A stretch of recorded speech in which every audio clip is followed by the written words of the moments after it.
Hello and welcome to episode 11 of the FootMarks podcast. I'm your host Behram Qazi. You can find me at Def Mango on Twitter. And with me, of course, is Jarrod Kimber. You can find him everywhere. And the premise of this episode in particular is the Bazball misconception. Now, Jarrod, whenever someone speaks about Bazball, you always have that one person who comes in and says that, oh, we've seen this before. And they're going to quote Sehwag or Gilchrist. They're going to call it Sehwag ball or Gilchrist ball. And whilst that notion is flawed on its own, and we'll get to that in a bit, you mentioned in your piece that if you're going to go down that route, you might as well call it Trumper ball, because the OG of attacking cricket in Test cricket is Victor Trumper, who was an Australian who made his debut in 1899, and amongst batters who have scored a minimum of 3,000 Test runs, his strike rate is still the 9th best, which I think is remarkable. So yeah, just enlighten us on this crazy cricketer. Yeah, I think so. Victor Trumper comes out of Sydney at that. He's got two really important skills. He comes out of Sydney just as the liquid manure phase of cricket is finishing up. And so batters are feeling more confident to play their shots. So without going into that, because I've probably done a million videos on it before, but essentially cricket is a bowler's game right up until about 1890. And then it becomes a batter's game. That's why when you look at W.G. Grace's numbers, you're like, why is everyone going mad about a guy who averages like 35? It's like, because everyone else is averaging, 17 or 20. And Trumper comes out of that, and at that stage, Grace had opened up footwork, and Ranji opens up leg side play. And what Trumper basically does is, it's very, I would assume, and we don't have enough footage of him to really be sure, but you could see it. There's a great series of photos that was done. They were staged photos. You might have seen it, the one with the big back lift of Trumper. Maybe not. It's a really famous cricket photo. If you Google Trumper, it's probably one of the first photos you see. That's a staged photo by a photographer. You can actually see that the background is fake. And obviously in those days, they didn't have the cameras to be able to film people out on the ground. But that is a series of photos. And in it, you actually get the keys to what Trumper was, which is Trumper would hit a ball from a length outside off stump over the leg side. And that was revolutionary at that point, because essentially what happened at that stage is, outside of Ranji, who players had got to the point where if the ball was down leg side, they would hit it to leg side. But if you look at footage of Grace, you'll see that Grace doesn't particularly like hitting the ball to the leg side. In fact, he's not very good at it. We only have like a handful of balls that he ever faced, and they're just throwdowns. But you can actually see he looks fine outside of stump. The minute the ball's at his stumps and he's trying to flick on the leg side, he doesn't have that game. And that's because he didn't grow up batting to the leg side. And so when Ranji's a fascinating figure in all that as well, in that Ranji was afraid of the ball when he was coming up, and Nepo baby, had lots of money, got a coach, very similar to, I don't know, Zach Crawley or Shan Masood type story, right? They worked on him until he became a cricketer. And one of the things they did was, of course, essentially they stuck him in the crease, right? They put things behind his feet so he couldn't back away. So he had to come up with a new shot, and he comes up with the leg glance. But again, that's still hitting a ball that's already going down the leg side to the leg side, right? And if you bowled a short ball outside leg stump, people would hump it away and that sort of stuff. What Trumper does is he basically takes the balls from off stump specifically, but also outside off stump, and he whips them across to the leg side.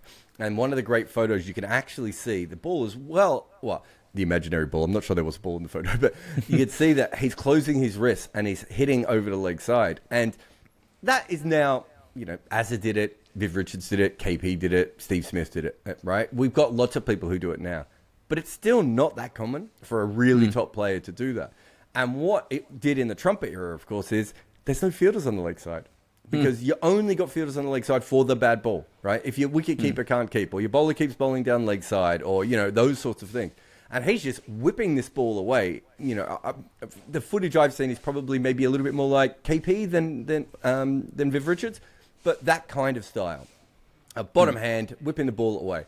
And because of that, he scores at an incredible rate, right?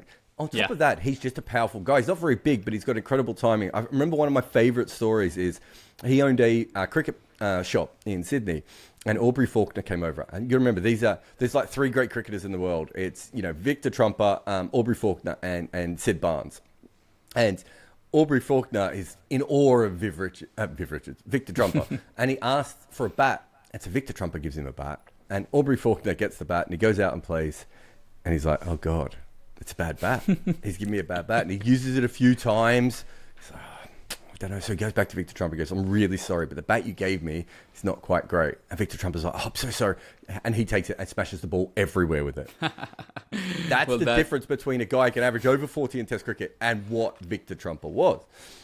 And I think, if I'm not mistaken, I think their batting averages were about the same in Test cricket. But the impact... So I think there's another game where Aubrey Faulkner makes 200 and Victor Trumper just comes out and smashes like 169 of 168 balls or something like that. Like, just things that just didn't happen in Test cricket. It wasn't how it was played. People were still getting used to, the ball bouncing more and all these other things, and the pitches getting better. And Victor Trumper is explosive. There's a game that, I think it might be a Sydney club game, where he breaks some sort of world record for the fastest scoring ever. But he does it I think it's like runs per minute he breaks in this game. I can't remember the full details. I didn't look it up for this particular piece.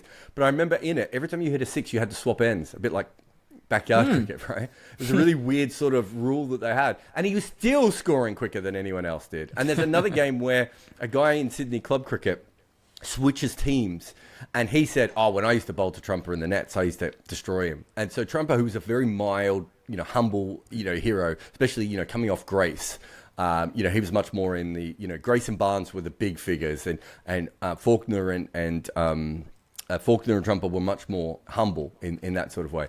But when Trumper found out that someone was saying, it's a bit like, when in the NBA games, when someone calls themselves the Jordan stopper and Jordan will try and put 50 points on them. That's what Trumper did. But the ability to score so quickly was just absolutely incredible. And, you talked before of his strike rate. We know it's the ninth quickest strike rate in cricket, but we don't know how. It's only from about 1,400 balls, and we know he would have faced more balls than that. So that's probably about half of his career. And also, when I looked it up, it's the stuff I have, and there are other people who have more. I don't think anyone has all of his strike rate, but I think there are people that have more. But the back half of his career he actually slows down. Well, not the back half, right at the end he slows down because he's just not the player that he used to be. My guess is that 69 is low, and he probably scored around 75 to 80, sort of Quinton de Kock, Sehwag, Gilchrist type level of scoring. In an era where people were still scoring at strike rates of 20, 25, 30, quite there was a lot of Craig Brathwaites and Dom Sibleys out there. So to put Trumper in there, and it's why... So Trumper was thought of, even when Bradman came through, Trumper was still thought of by some people as the better bat. And it was because of the explosive nature that he had. Also, the other thing that he had, which was absolutely brilliant, was he could score on wet wickets. And wet wickets, you go through... I don't know if you saw the video I did from Old Trafford about teams coming back from 2-0 down in 3-test series, right? In that, I was talking about the fact that Bradman basically couldn't score on wet wickets. Like, it just wasn't his thing. It wasn't how he batted. He was very much a hard wicket player, whereas Trumper was good on both. And in fact, would practice on wet wickets. He would go out in the middle and he would wet a wicket to practice on it. Now, that is dangerous, right? Because the ball's going to come up at all sorts of angles. It tells you the sort of player he was. But he ends up averaging, 42, 43. I'd have to look it up. It's somewhere low 40s anyway. And yet, people are still saying a generation later that he was as good as Bradman. He wasn't, right? But you can understand why, if you saw him in full flight, why you would have thought to yourself, well, this is something else, right? This is something that we haven't ever seen before. And we'd certainly seen powerful players before. We'd seen skillful players before. We'd probably just never seen the two of those things combined into a top-line batter who could score at double the rate of everyone else. Yeah, no, those are some great anecdotes. Anyone who did not know about Victor Trumper, they're surely going to be Googling him now, and those are some lovely stories. And even if we look at the English side, right, same era, pre-World War, another cricketer who debuted in 1899 was Gilbert Jessop. And this is a guy who, till this day, holds the record for fastest Test 100 by an Englishman, which I think is amazing. And we've seen other players from England come, throughout the years. Ian Botham is one that comes to mind, who used to give it a proper whack. You've got your Flintoffs and your KPs. But clearly, attacking cricket predates Bazball by over 100 years. And to imply that it has, some sort of crossover, it does have some sort of crossover, but it's the same thing to imply that it's the same thing as Bazball, in which a team is doing this en masse. I think that is a bit ludicrous. Yeah, and I think that's why, my bigger thing was originally, as a historian, getting annoyed when someone's like, well, Sehwag invented attacking batting. I was like, well, I mean, Gilchrist was right there at the same time. So, and then someone else would say Gilchrist invented it, and then someone else would say Viv, and I was like, well, wait a minute. These guys aren't the inventors of Bazball, and they also aren't the inventors of attacking cricket. So Gilbert Jessup is probably a player that I would say has existed all the way through the game. So I think Trumper was perhaps one, the original sort of attacking top order player who could make runs and score very, very quickly. And I think that Gilbert Jessup is probably more, I could name a bunch of them. There's Jimmy Sinclair from South Africa, who was an all-rounder, who gave it a big whack.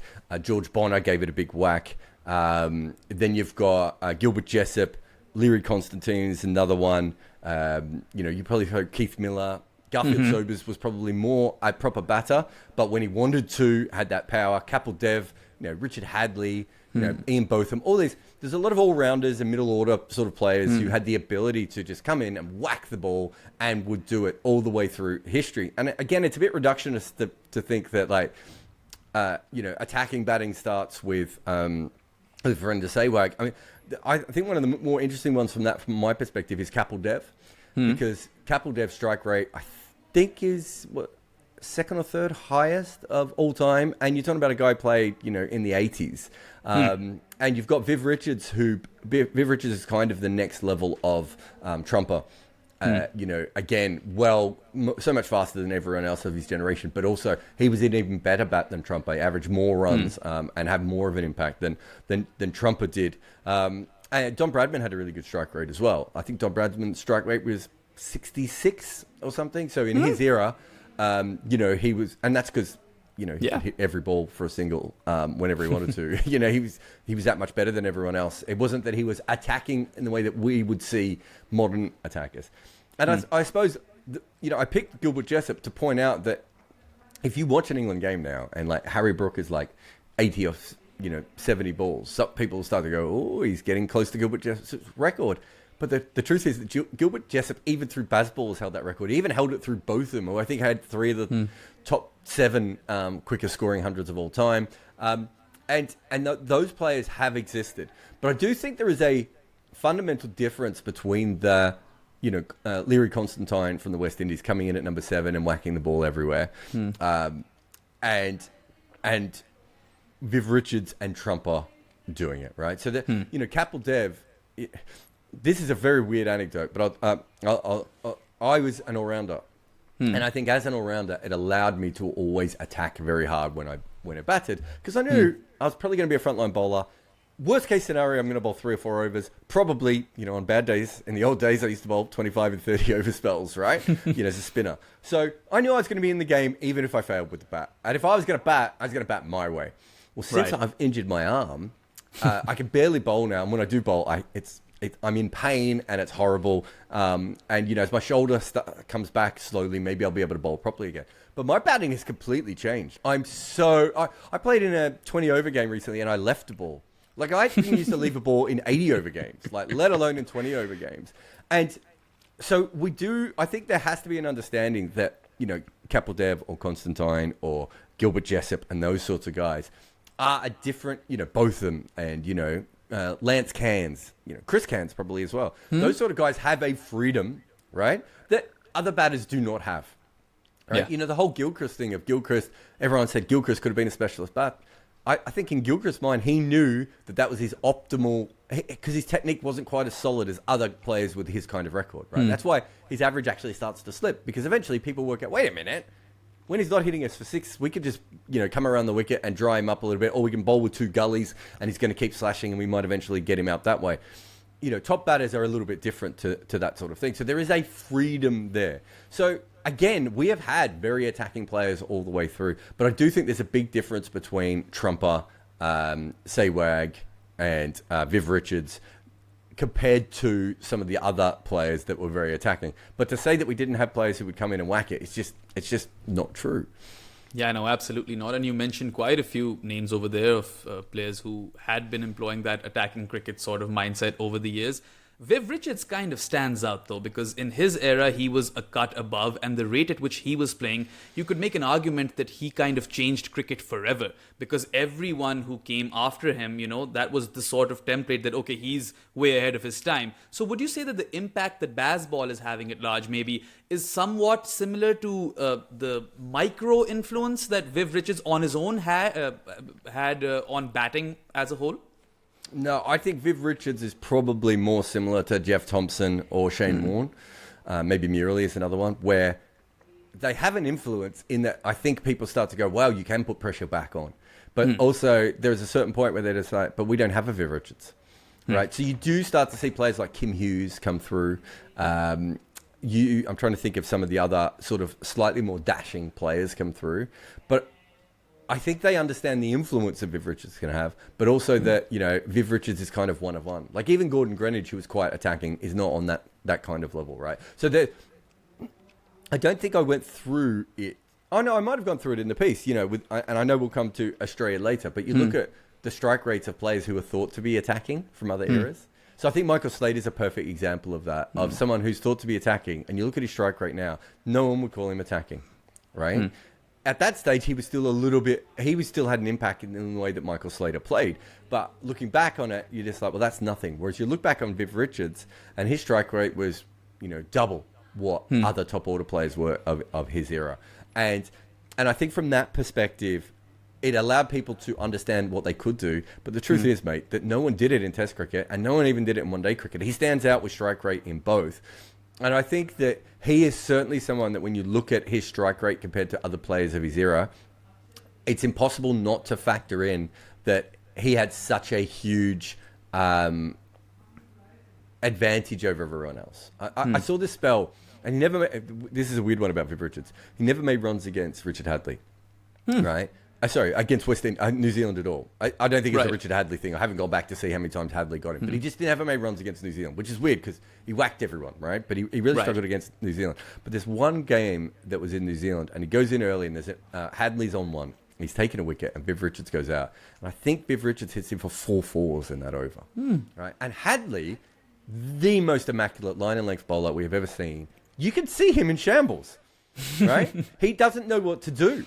Right? Because this doesn't happen to Richard Hadley. And if you want to go forward years later, KP doing the same thing to Glenn McGrath, right? Wait a minute, what? And we saw Brian Lara do it to Shane Warne as well. When guys can score at that kind of rate against you, it completely mixes up all your plans. And I think that you make a solid point that, what Viv Richards did should have been influential. But I don't think it is, because the strike rates don't go up after that in any meaningful way. The only thing that really changes strike rates in Test cricket up until the Bazball, really, and what Australia did in the late 90s, early 2000s, is one-day cricket. Like, I think there's a bit of a jump in one-day cricket. But I will just say this. If you do go back to strike rates, I think the strike rates in Trump's era were that was one era, and I think it was up until World War One. There wasn't as much cricket being played, but in that whatever it was 9-year period before the war, they actually scored. There was quite a few players, because there was Sinclair and Jessup and Trumper. There was actually a slightly faster scoring era before, but realistically, it never stayed. And the reason is it is better. If you want to make lots of runs in Test cricket, it's better to be slightly defensive. That's been the truth for almost everyone, except for a handful of people up until the last year and a half. Yeah, fair enough. And that's quite interesting, actually. I would have never known that would have happened right before the First World War. You spoke in your piece, or wrote in your piece, that Viv Richards might have been the first player ever to combine average with strike rate. Now, another guy who did this really, really well and also sits at the top of the pile for batters with minimum 3,000 test runs and, highest strike rate, that is Virendra Sehwag. And a lot of people have called this Sehwag ball, this and that. And anyone who's watched Sehwag play, they'll know exactly what they're talking about. But again, he was the only player in that Indian team who was pretty much doing this up until maybe Dhoni came along and this and that. It wasn't a team of Sehwag, so it's still different to Bazball. And I think he would have really enjoyed playing in this unit that Stokes and McCullum have built. Yeah, I think one of the more interesting things for me is if you look at Sehwag, his style, it was very un-Indian, right? Indian India and Australia had become the two best test batting nations by the time Sehwag had come along. And I mean that over a long period of time, conditions play a big part in this. That, especially first innings pitches in Australia and India really helped the local batters. They're also, at a certain point, I think it was in the 90s, the average run per wicket in India was just absolutely off the chart. And it wasn't just the home players. So even the away players were at that point were doing really, really well. And it was a conservative place. Sachin was, even in one-day cricket, as exciting as he could be, they weren't Sri Lanka, right? They weren't Gilchrist and Moore. They were a different version of all that sort of stuff. And it, you've got Rahul Dravid batting around you, right? Like, you definitely have a position there where you are, what's the best way of putting it? Everyone is thinking about making as many runs as possible. And this bleeds into Sehwag's white ball career, because Sehwag is seen as a white ball failure by a lot of people. And I was like, if you go back with modern eyes, you'd be thinking he might have been one of the greatest players of white ball cricket ever, because he only averaged 30 to 35, whatever it was, in one-day cricket. But he did it at a strike rate that was ridiculous. But we didn't look at it that way back then. Everyone else was averaging 45, 50, 55, right? So it was like he didn't work. But for Sehwag to do that in that era, I think it's just, it was a disruptive force. And I do think that while the IPL obviously has had an impact on some of the other Indian players coming through, I do think that it probably freed the minds of Indian batters. But you mentioned MS Dhoni. So Dhoni averages 38 in Test cricket. He was, again, a very good player. That's seen as a failure, because I think we thought he could have averaged even more. But his strike rate is 59, right? And that is fine. I mean, a strike rate around 60 suggests that you are an above average, speed of scorer in Test cricket, but it doesn't change the needle, right? Yeah. It doesn't change the test. It's really, I've said this a lot, until you get to 70, 75, there isn't that much of a difference between someone who strikes at 50 and 55 and 59, right? There just isn't. You don't feel those runs. Once you get to 60, 65, 70, you're starting to get to the point where it's like, you're scoring so much quicker than an average batter, you are starting to feel it. So for Sehwag to come in and score well quicker than what someone like Dhoni did, and well quicker than everyone else, I still remember the innings in South Africa, I think it was at the Wanderers, where he's just slapping the ball everywhere, and you're just like, what even is this, right? And Gilchrist comes around at exactly the same time. And again, you're talking about two one-offs within the team. You are not talking about a whole team doing this. Yeah.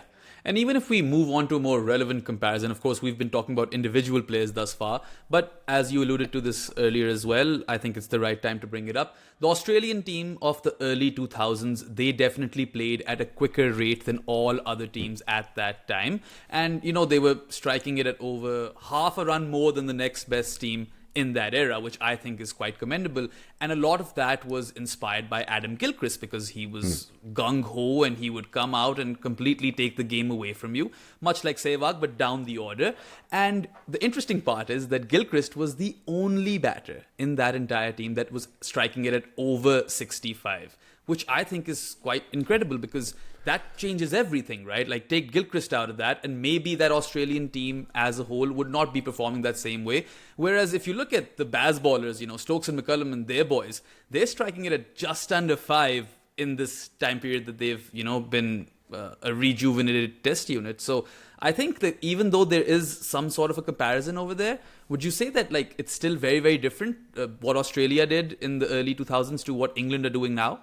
Yeah, so what Australia did, weirdly enough, the one thing I would say is that both of them are inspired by one-day batting. You hear a lot about, England's, Bazball and T20. It's not really T20 if you look at it. What they're doing is very one-day inspired, and one-day cricket has changed, right? Right. So from that perspective, it makes sense. What Australia were doing around that period was, we'll take Gilchrist out. I'll explain Gilchrist in a minute, because he is a very important facet of this. It would have been different to do this with Ian Healy at number 7, who is a fine chip-it-around sort of wicketkeeper and could counter-attack, but not Gilchrist. What they basically did was, early on, they knew that the fields would be up, right? And I think this probably comes back to when Slater was in the side originally, and he was, Slater would attack. And you did get, Gordon Greenidge is another player, Keith Stackpole. there would be occasionally be Chris Treecamp. There would occasionally be an opener that would come through whose theory would be, well, when all the field's up, I'm going to throw the bat at it because I'll get a bunch of boundaries early on. Then I'll be set, right? And then I can just bat normally. That was something that happened, but you could see those players would often slow down. So Australia took that on as a concept. You know, Langer wasn't really that kind of player. Australia kind of forced him into that role. He was an accidental opener there.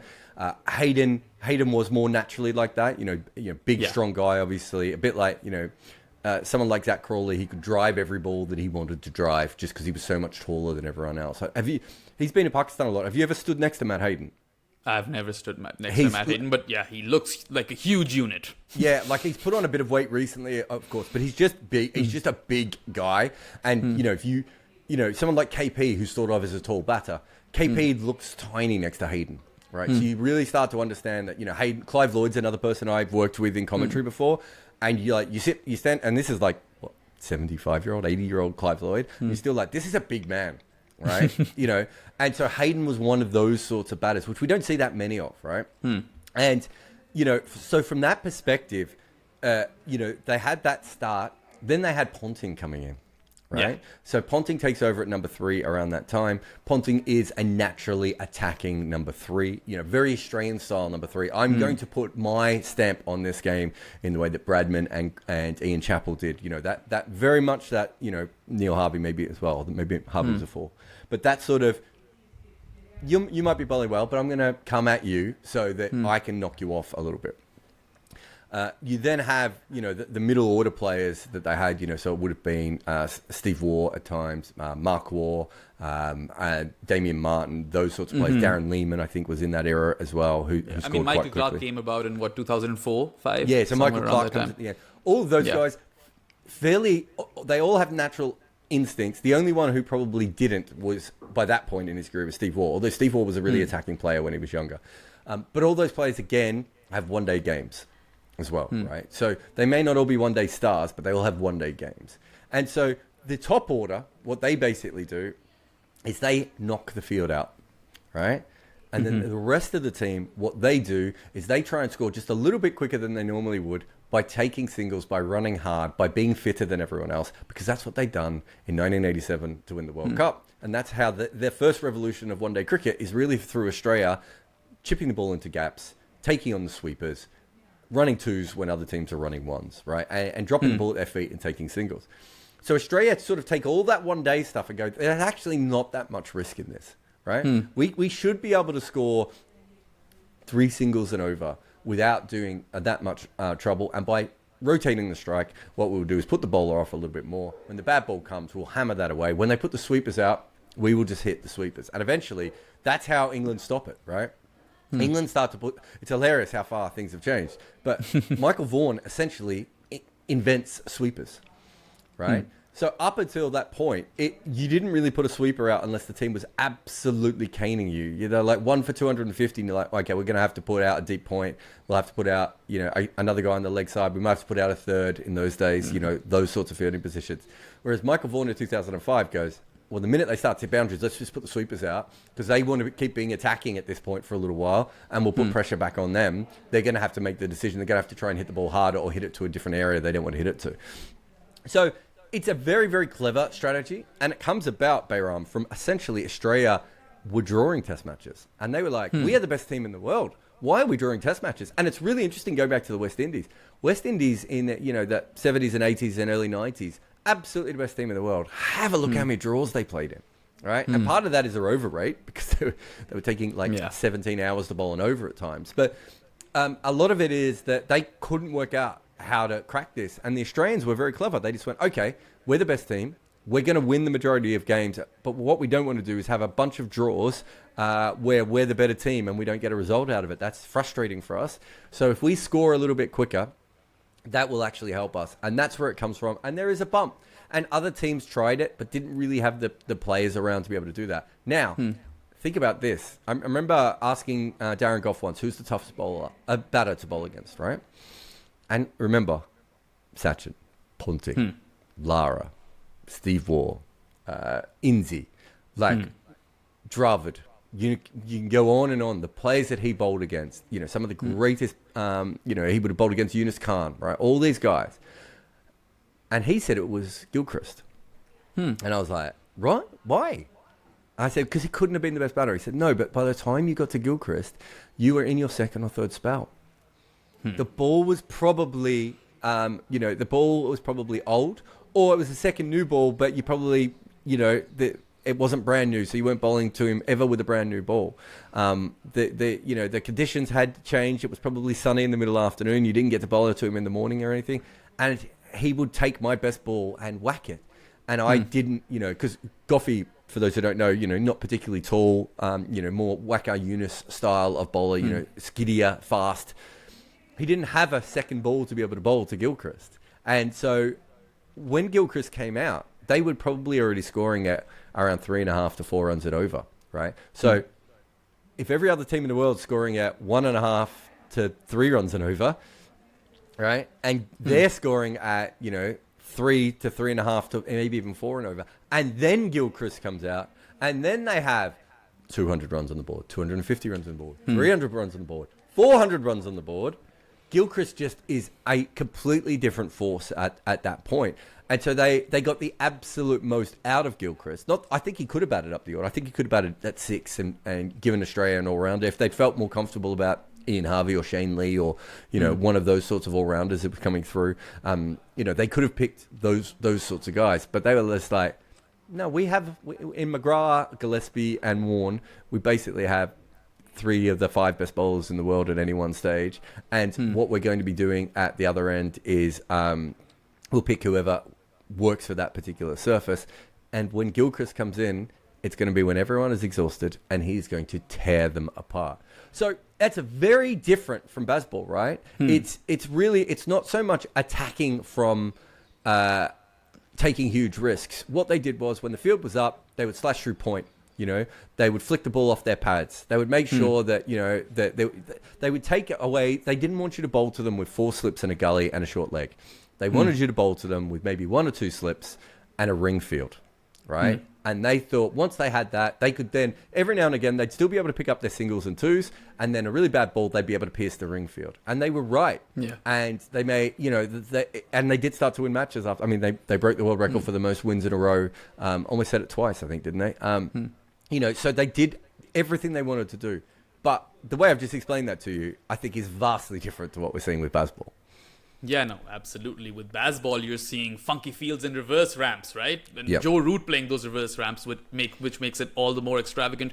But I think just to add to your points, especially on Gilchrist, I think Hobart 99 versus Pakistan is a very good example of, the bowlers getting tired out and then Gilchrist going berserk. And Waz himself, I think he rates Martin Crowe as the best batter that he's ever bowled to. But I think Gilchrist is up there as well. And even though he's gotten him quite a few times, but still Wasim has a lot of, he keeps Gilchrist in a lot of high regard.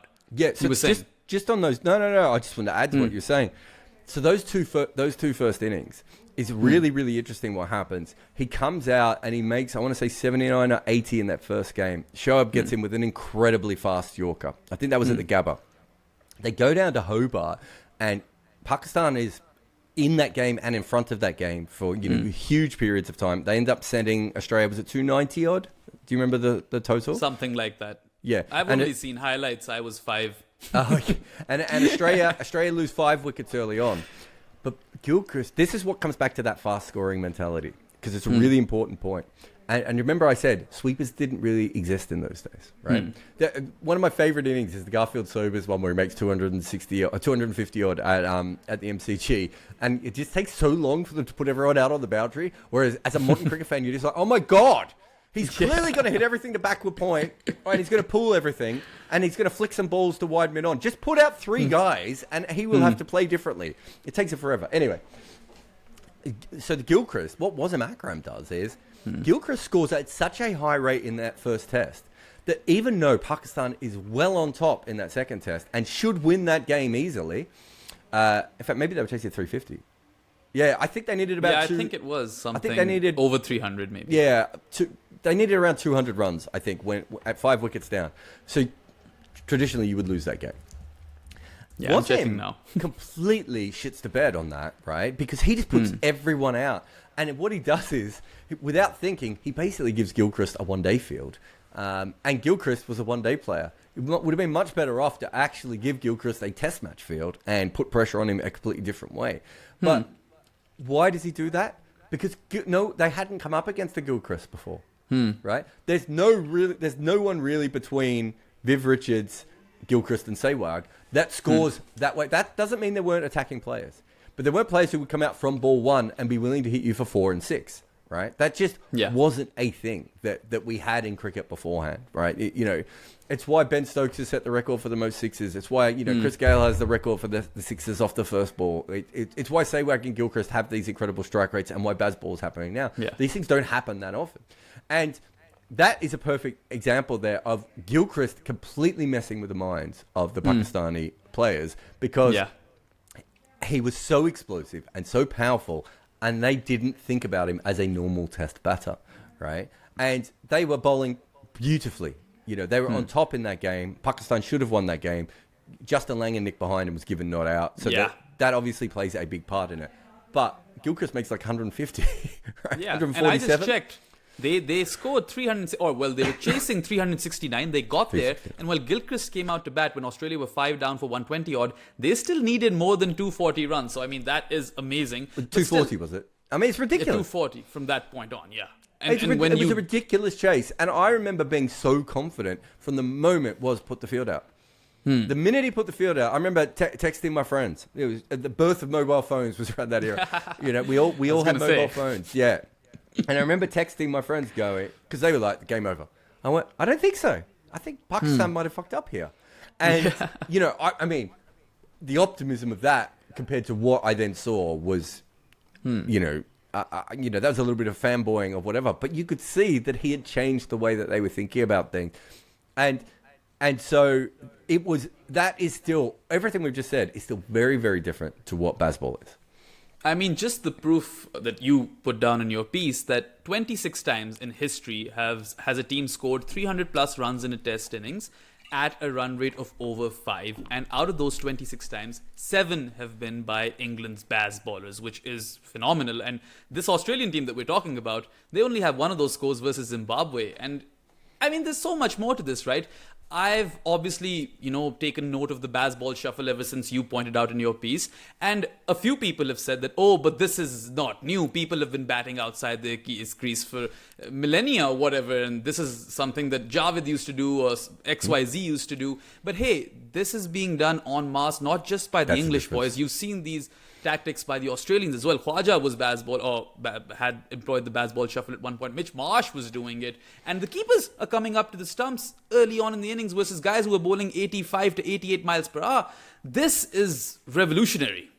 Well, let's bring all this back together because what you just said is very good. So Javed Miandad did use the crease really well, right? He was an absolute genius at using the crease. Do you know how I know that? Because people talk about how well he used the crease. That tells me that everyone else wasn't using the crease like Javed Miandad. Right? Absolutely. Because right now, as you've just named 7 people. You could put Daryl Mitchell, you could put Tom Blundell in there, you could put most of Pakistan's top order in there at the moment. Yeah. They're all doing it, right? 2 years ago, no one was leaving the crease. Right? It was really rare to do that. And if you did bat out of your crease, it was because you were a player who batted out of their crease. It wasn't because you were a player who would then bat out of the crease, then bat back in their crease, and you wouldn't walk down the wicket. Who would walk down the wicket in Test cricket? And that goes back to the Gilchrist thing.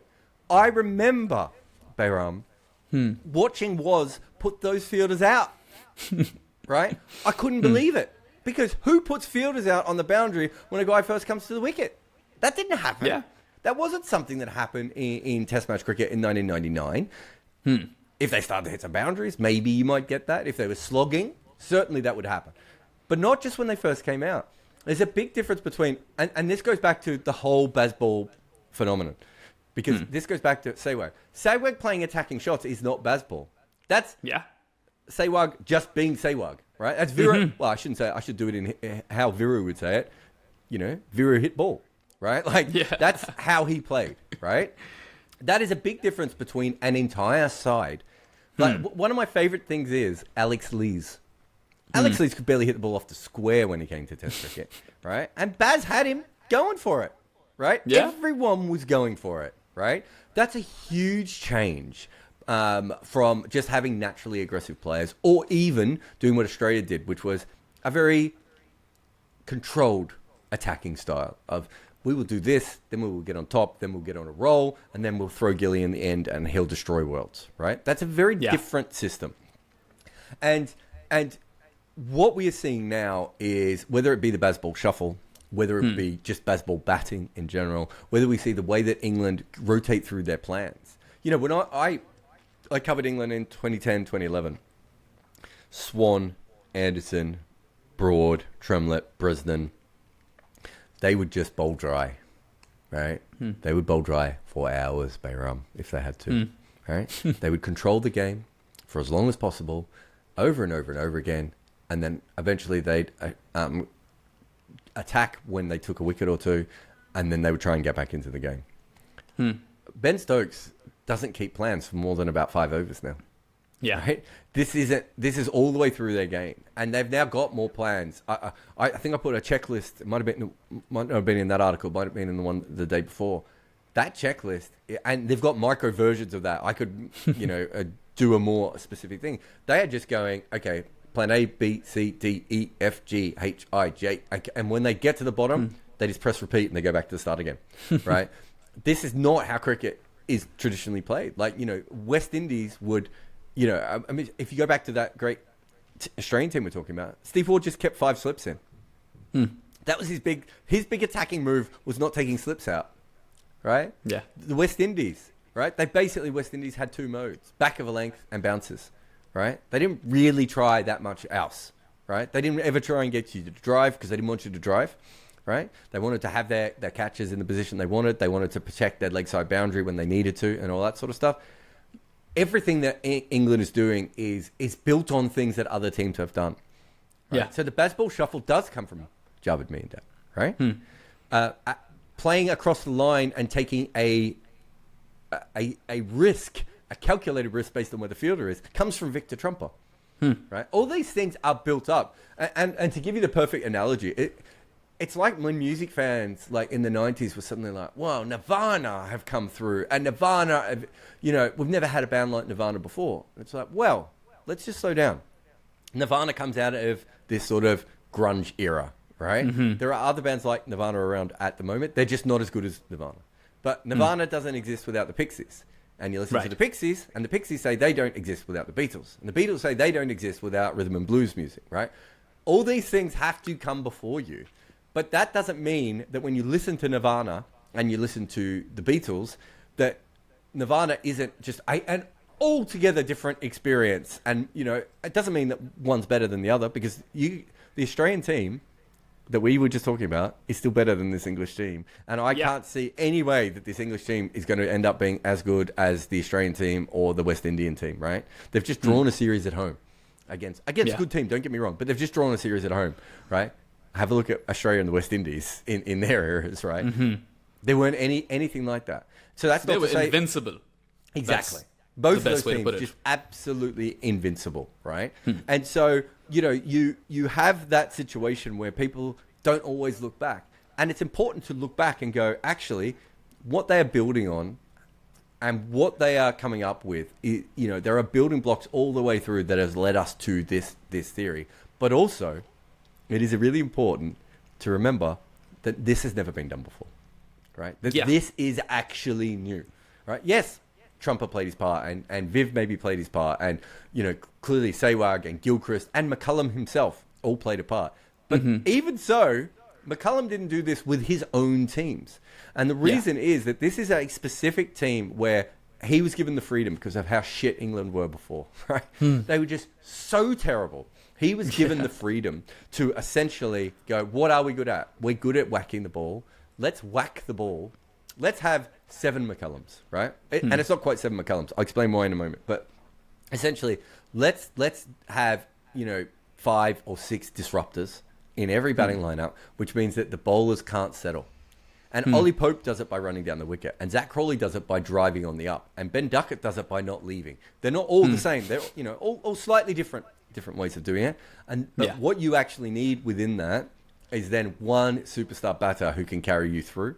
And that was the thing they had from before, which is Joe Root. And all they've done to Joe Root is they've just taken him from Test Joe Root to middle overs Joe Root, right? And I remember there were times when Joe Root was averaging 60 in the middle overs in one-day cricket, right?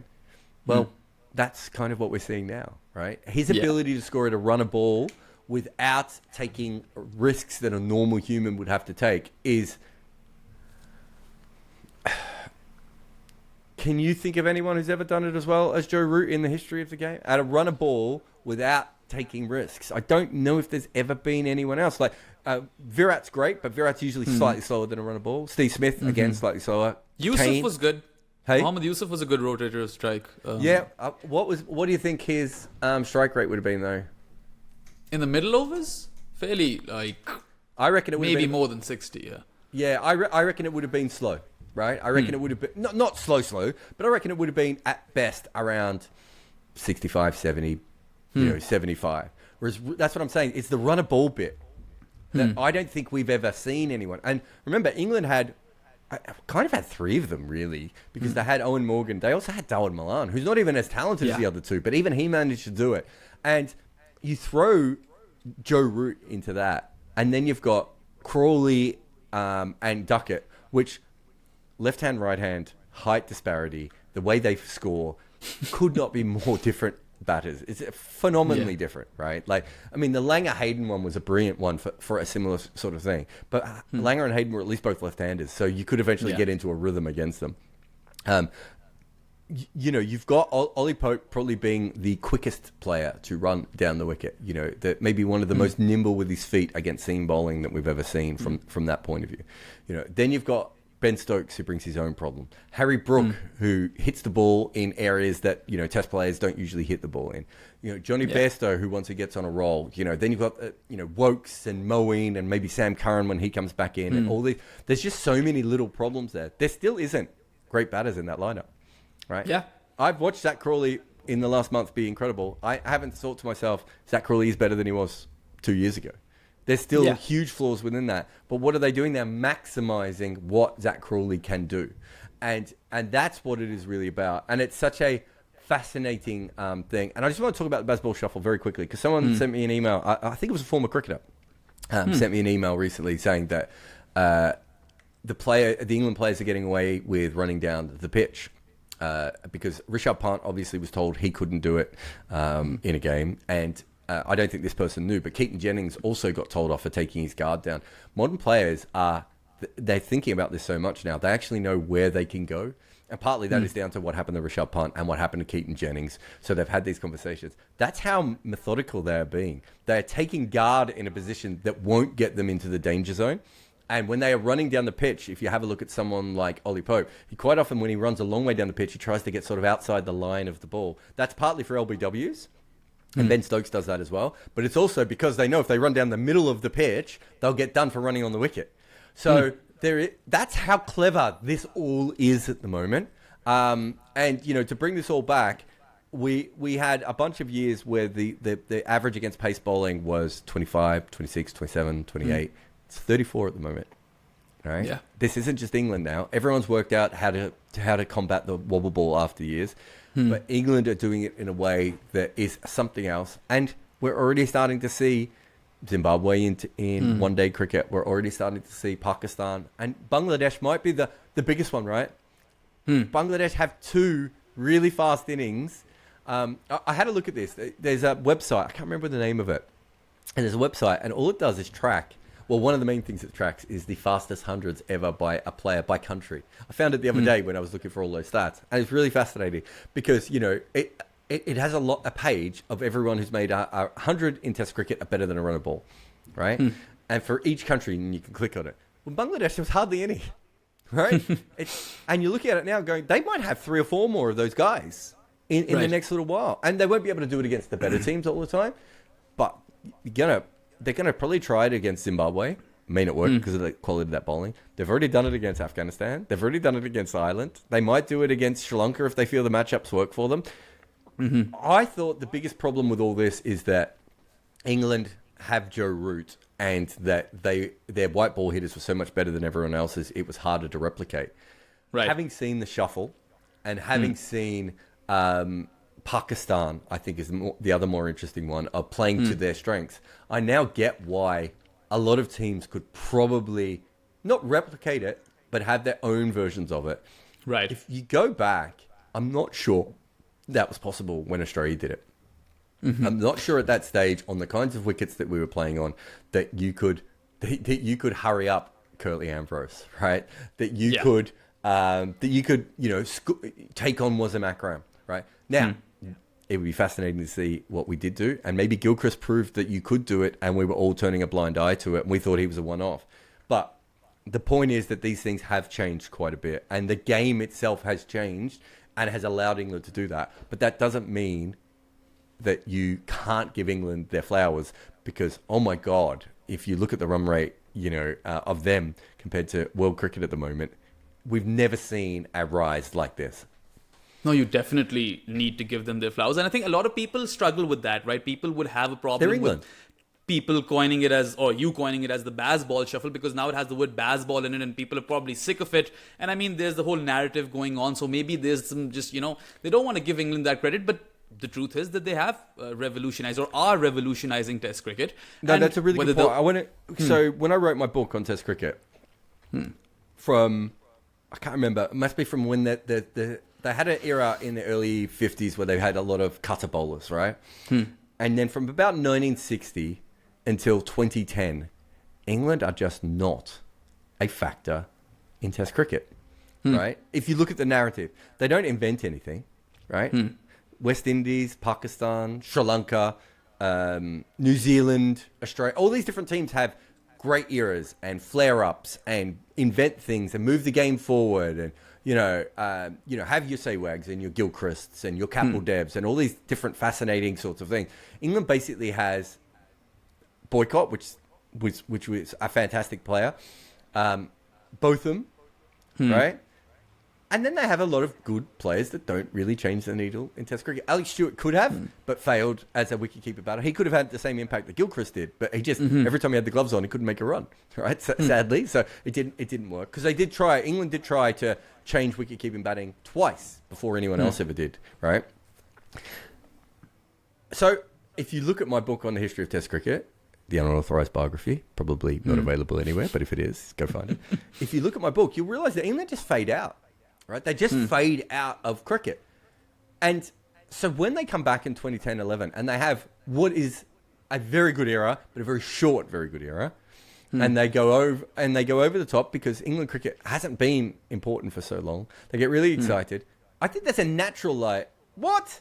South Africa were just good for 7 years and you guys barely gave them any credit, and you've had 2 good years and you think suddenly you're brilliant, and it's already fallen apart anyway. Your wicketkeeper can't walk anymore, your spinner's elbow is buggered, and Jonathan Trott's disappeared, right? And Strauss as well. They lost a lot of good players and they couldn't replicate it, right? Then you have this white ball revolution where, for what?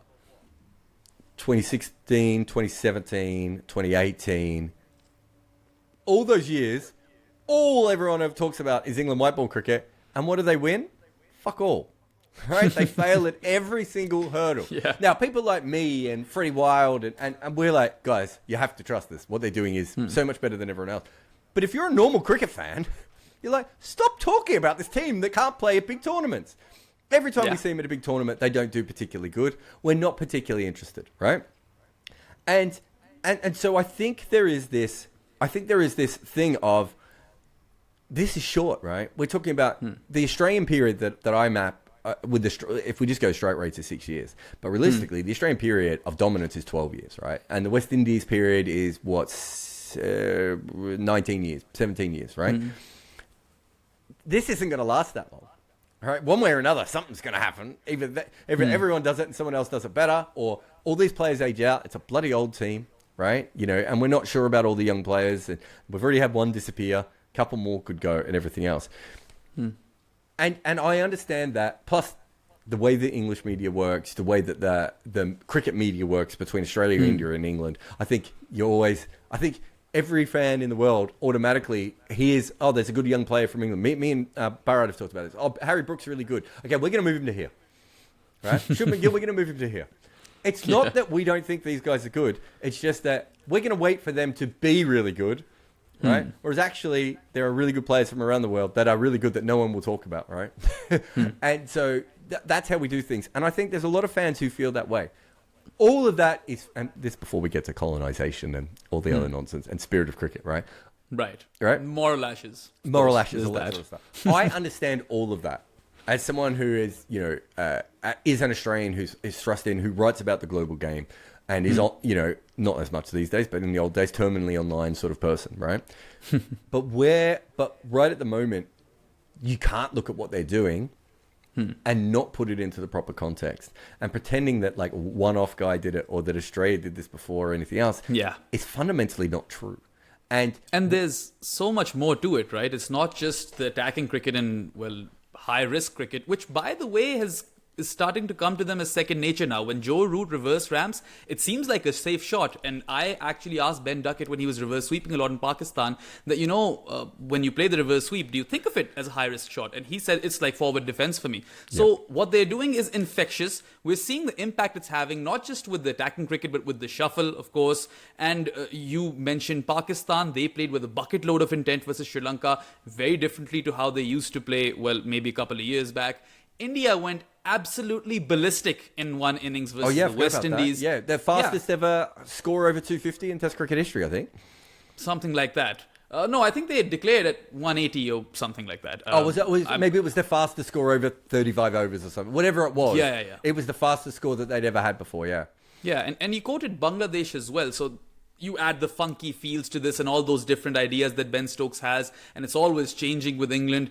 I mean, there's so much more to this story. Bazball is not just attacking cricket, and it's impacting cricket in different ways that you, actually in your piece, mentioned that West Indies playing 4 quicks in the 70s and 80s, that might have been the most disruptive thing to ever happen to Test cricket. Do you think Bazball trumps that? That's a really interesting question, because I remember when Bazball first started, my biggest thought was I didn't think other people could replicate it, right? And that's the thing with the 4 fast bowlers. Great, that's a great idea. We should all do that. We don't have 4 fast bowlers. Like, it's all well and good to say, what we should do is, pick Joel Garner and Malcolm Marshall and Annie Roberts and, Curtly and Courtney and Ian Bishop and all the, Sylvester Clark and Colin Croft. Well, when you've got, listen to the names I've just said, right? Like, I always say that, the West Indies assistant coach, Roddy Eswick, never got anywhere near the Test team and has a first-class bowling average of 21, right? Like, these guys were ridiculous. And I thought that the thing, why that changed cricket so much is it and it correlates with the helmet era, although they were a big part of why people got helmets quicker. But that was also, Australia had started to do that, and even England had started to bowl more bounces at that point. But it correlates with the harder pitch era, the helmet era, and cricket goes from a swing seam bowling to seam, and the lengths completely change, and the way that you attack when you're bowling completely changes. So that if you watch cricket in the 80s and 90s, it didn't look like cricket in the 50s and 60s, right? And from that point of view, West Indies changed everything. So Glenn McGrath, right? Stuart Broad, Morne Morkel, all these guys come out of that West Indies school, even if they don't know that they come out of that. Andy Caddick, right? Because you go from these sort of pitch up Matthew Hoggard type bowlers to these back of the length kind of bowlers. And so that changes everything. It makes batting a lot more of a physical task, right? Because you're now facing bowlers that are, in the old days you were facing guys who didn't have to be that fast because they were swinging the ball so much. Now everyone's fast, right? So you've got the courage aspect goes up. Facing multiple bouncers goes up. All that. That is a huge, huge change. But Australia didn't pick 4 Glenn McGraths because they still couldn't find 4 Glenn McGraths. Because of T20 cricket, because of one-day cricket, because of the franchise structure of everything, I do wonder if it is slightly more replicable for other teams than I originally did. As I said, originally I was like, England's the best white ball team in the world. It makes sense for them to play red ball cricket in a white ball style. It also comes down to player utilization. Like England have those players who can go at that rate. Other teams may not. But again, like Pakistan, you've got a lot of these guys who can run a ball and play risk-free cricket for, at a good rate. Exactly. And I think that was the bit I think when we first saw it, everyone did this, myself included, we were sort of more thinking T20. Whereas now I'm looking at going, well, Rizwan and Babar Azam could be the best Bazball players outside of England, because they should be able to just bat forever at run a ball, because they do bat forever at run a ball, right? And Sarfaraz would be another one. Shan Masood could be another one. And you're just like, well, wait a minute, now they've got 4 guys, right? And they could bring in some attacking, Harris could come in, or whatever. Just go, okay, we'll throw Harris into the mix of that and see what he does, and he goes ballistic or whatever, or whoever else is in that sort of play. And I think that's the bit that I didn't see coming. So from that point of view, it might be that it is a bigger impact on world cricket, because more teams can try it and be successful at it. And I think watching Test cricket right at the moment, if you look at, as I said, Bangladesh, India, Pakistan, and England, and I think Zimbabwe will probably try and play the same way if they can. I don't know how many Test matches they've played recently on good pitches, but I think they'll try and play a similar way, listening to how Dave Houghton's been talking. That's 5 teams who are going to go for it, right? If that's the case, and we see that, then that will be a bigger shift than what the West Indies did. However, I still think, that generally the shift that the West Indies did was maybe more dramatic in changing the game from one style of cricket to another. But I don't know. It's a really, really interesting question that you asked, because in those days, things changed slowly because things changed slowly, right? So for instance, I think I might have written about this in the Stuart Broad piece, but the birth of the wrong'un is really interesting. And sadly, we can't go back and, I might be able to do it with maybe someone like CricViz or Z-Stats, but I'd love to go back and see what the wrong'un did, because essentially, a very quick story here. A English person invents the wrong'un. He's got a friend who's English who goes off to play cricket in South Africa. He teaches 4 of his club teammates, his provincial teammates, and some of them were club players, how to bowl the wrong'un. Right, Aubrey Faulkner is one of them, but there's 4 of them all together. Reggie Swartz is the guy's name, and they win their first ever series, having never won a series before, where I think a huge percentage of the wickets were taken by leg spin / the wrong'un. It gets to the point at which people in their 1920s start to talk poorly of the wrong'un because it's ruining cricket, right? But this takes ages. I think it takes 7 years for the South Africans to bowl it, and for about 7 or 8 years, it's one English person bowling it, right? If that happened now, look at the wobble ball. That was even before the kind of YouTube era that we now live in, and the close-up highlights era. That essentially takes about 4 years to start to spread, and 7 years to completely take over the game and change the way that everyone bowls, right? The knuckleball was even quicker, right? And, the leg cutter was another really fascinating one in T20 cricket. These things happen so quickly that you'll go from, I'll turn up at a T20 tournament the year later, and I'll have all these notes on these players, and I've changed all their slow balls. Yeah, if you go to the early 2000s, remember when the back of the hand slower one became a really popular delivery? It took time. It wasn't very, very quick, right? Like, you slowly do you want to know when that started?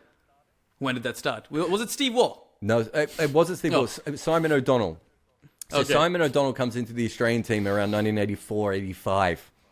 84, 85, Behram, right? And you're right. Well, there you have it. It takes about 10 to 15 years to push its way through the entirety of the game. The best one is probably the Doosra. There's an Australian cricketer who bowls the Doosra in the 60s. Right? And I did not know that. Yeah. He was an Oxford cricket coach for years. And he was a part-timer. And Richie Benaud was saying to him, "What are you doing? Forget about your batting. You can bowl off spin and this other ball that no one else can ever bowl before, right?" This guy didn't even do anything with it, right? And it's the same with we've got cases of the reverse sweep happening, I think, in the late 1800s, right?